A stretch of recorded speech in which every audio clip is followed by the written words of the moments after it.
India പാകിസ്ഥാനെ ആക്രമിക്കുന്നതിന് മുമ്പ് പഹൽഗാം ഇഷ്യൂവിന് ശേഷം ഒരു ആക്രമണം ഉണ്ടാകാൻ പോകുന്നു എന്നൊരു സാഹചര്യം വന്നപ്പോൾ ഇന്ത്യയുടെ ഒരു BSF ജവാനെ അതിർത്തി കടന്നു എന്ന് ആരോപിച്ചുകൊണ്ട് പാകിസ്ഥാൻ കസ്റ്റഡിയിലെടുത്തു. അദ്ദേഹത്തിന്റെ ചില ചിത്രങ്ങളുമൊക്കെ പാകിസ്ഥാൻ പുറത്തുവിട്ടു. അതായത് ഏപ്രിൽ 23-നോ മറ്റോ ആണ് അദ്ദേഹത്തെ കസ്റ്റഡിയിലെടുക്കുന്നത്. പൂർണ്ണം കുമാർ എന്നോ മറ്റോ ആണ് അദ്ദേഹത്തിന്റെ പേര്. കൃഷിക്കാരോടൊപ്പം നിൽക്കുന്ന സമയത്ത് പാകിസ്ഥാൻ അതിർത്തിയിലേക്ക് കടന്നു എന്ന് പറഞ്ഞാണ് പിടിച്ചെടുത്തത്.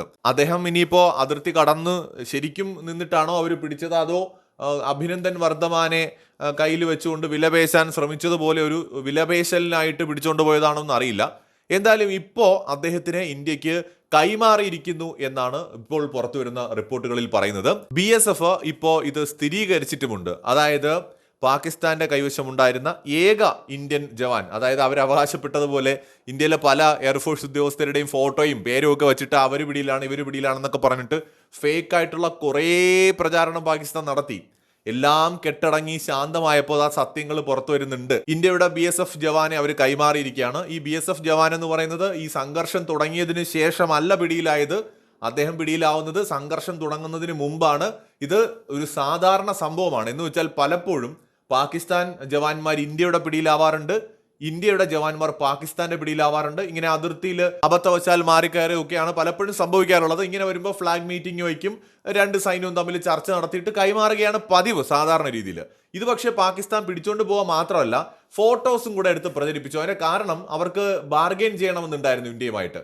അവര് ഈ അഭിനന്ദൻ വർദ്ധമാൻ കേസിൽ അവർ മനസ്സിലാക്കിയത് ഇന്ത്യ ഒരു ജവാന് വേണ്ടി വേണമെങ്കിൽ യുദ്ധം വരെ ചെയ്യാൻ തയ്യാറാവും എന്ന് അവർ മനസ്സിലാക്കി. കാരണം അമേരിക്കയിലെ ട്രംപ് അണ്ണൻ വിളിച്ചു പറഞ്ഞു, മോഡി എൻ്റെ അടുത്ത് പറഞ്ഞിരിക്കുകയാണ് 100 കൊല്ലത്തേക്ക് എണീക്കാത്ത പണി തരുമെന്നുള്ളത്, ഒരു രക്ഷയല്ല, പെട്ടെന്ന് കൊടുത്തോ എന്ന് ട്രംപ് പറഞ്ഞു. കാര്യം മനസ്സിലായി. അങ്ങനെ ഉടനെ തന്നെ വിട്ടുകൊടുത്തതാവാനാണ് അന്ന് സാധ്യത. ട്രംപിന്റെ സ്റ്റേറ്റ്മെന്റ് ആണ്. ഇയാൾ പറയണതൊന്നും നമുക്ക് എല്ലാം വിശ്വസിക്കാൻ പറ്റില്ല.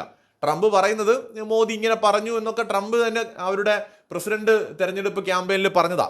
അപ്പൊ എന്തായാലും ഇന്ത്യ ആക്രമിക്കാൻ ഒരുങ്ങി എന്നുള്ളത് ഏറെക്കുറെ ഉറപ്പാണ്. അന്ന് പാകിസ്ഥാൻ അഭിനന്ദനെ തന്നില്ലായിരുന്നെങ്കിൽ അടിച്ചുറക്കിയനെ, അന്ന് ഒരു സംശയമില്ലായിരുന്നു. പക്ഷെ അന്ന് എന്തായാലും പാകിസ്ഥാൻ ആ ബുദ്ധിമോശം കാണിച്ചില്ല, കൈമാറി.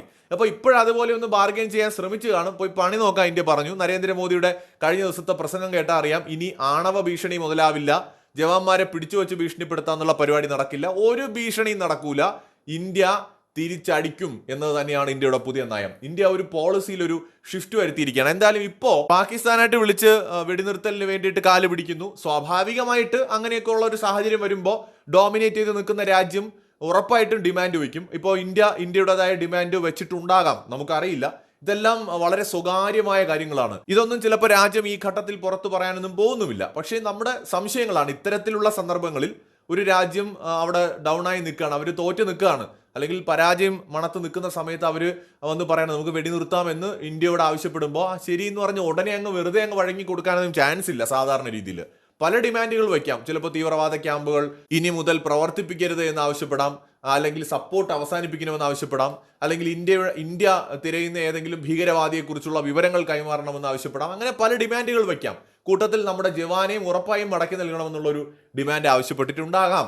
എന്തായാലും പാകിസ്ഥാൻ കീഴടങ്ങിയ സ്ഥിതിക്ക് നമ്മൾ പ്രതീക്ഷിച്ചതാണ് നമ്മുടെ സൈനികനെ നൽകുമെന്ന്. ഒരു ജവാന്റെ ജീവനാണെങ്കിൽ പോലും ഇന്ത്യയെ സംബന്ധിച്ചിടത്തോളം അത് വളരെ വലുതാണ്. ഒരു പോറൽ പോലും ഏൽപ്പിക്കാതെ പാകിസ്ഥാൻ മടക്കി നൽകിയിട്ടുണ്ടെങ്കിൽ ഇന്ത്യയെ അവർ എത്രത്തോളം ഭയപ്പെടുന്നുണ്ട് എന്ന് കൂടി നമ്മൾ ഇവിടെ ഓർക്കേണ്ടതുണ്ട്. പിന്നെ ഇത്രയും ആയ സ്ഥിതിക്ക് ഒരു കാര്യം കൂടി ഓർമ്മിപ്പിക്കാം. മുമ്പൊരു യുദ്ധത്തിൽ ഇന്ത്യ ജയിച്ച യുദ്ധമാണ്. ഒരുപാട് പാകിസ്ഥാൻ പട്ടാളക്കാരെ നമ്മൾ പിടികൂടിയിരുന്നു, അവരെയൊക്കെ നമ്മൾ വിട്ടുകൊടുത്തു. പക്ഷെ എന്തുകൊണ്ടോ നമ്മുടെ ഒരു 54 പട്ടാളക്കാരെ പാകിസ്ഥാനിൽ നിന്ന് ഇങ്ങോട്ട് കൊണ്ടുവരുന്നതിൽ നമുക്ക് സാധിക്കാതെ പോയി. അത് ഡിമാൻഡ് ചെയ്ത് അവരെ ഇന്ത്യയിലേക്ക് മടക്കി കൊണ്ടുവരുന്നതിൽ നമ്മൾ പരാജയപ്പെട്ടു. അതെന്താണെന്ന് ഇന്നും അറിയില്ല. ടൈംസ് ഓഫ് ഇന്ത്യ ഇതിനെക്കുറിച്ചൊരു ലേഖനം എഴുതിയിട്ടുണ്ട്. 2025 മെയ് 14 തന്നെ എഴുതിയ ലേഖനമാണ്. ഞാൻ അതിൻ്റെ സ്ക്രീൻഷോട്ട് ഇവിടെ വയ്ക്കാം. അതായത് 54 ഇന്ത്യൻ സോൾജേഴ്സിന്റെ മിസ്സിങ്ങുമായി ബന്ധപ്പെട്ടുള്ള ഒരു ലേഖനമാണ് അവർ എഴുതിയിരിക്കുന്നത്. ഇതിനെക്കുറിച്ച് നിങ്ങൾക്ക് ആർക്കും പരിശോധിക്കാം, എവിടെ പോയി ഇന്ത്യയുടെ 54 പട്ടാളക്കാരെന്ന്. ഞാനിത് പറയാൻ കാരണം അനാവശ്യമായ കമ്പാരിസൺസിലേക്ക് നമ്മൾ ചരിത്രത്തിലേക്ക് പോകുമ്പോൾ പലതും ഇതുപോലെ കുത്തിപ്പൊങ്ങിയൊക്കെ വരും. അങ്ങനെ ചരിത്രം നമുക്ക് മൂടി വയ്ക്കാനൊന്നും പറ്റില്ല ഒരുപാട് കാലം, പ്രത്യേകിച്ച് ഈ ഡിജിറ്റൽ കാലഘട്ടത്തിൽ. എന്തായാലും ഒരു ജവാനാണെങ്കിലും ഇന്ത്യയെ സംബന്ധിച്ചിടത്തോളം ബലപ്പെട്ടതാണെന്ന് കാണിച്ചു കൊടുത്തിരിക്കുകയാണ് ഇന്ത്യ ലോകത്തിന് മുന്നിൽ. മറ്റൊരു വീഡിയോയുമായി വീണ്ടും വരാം.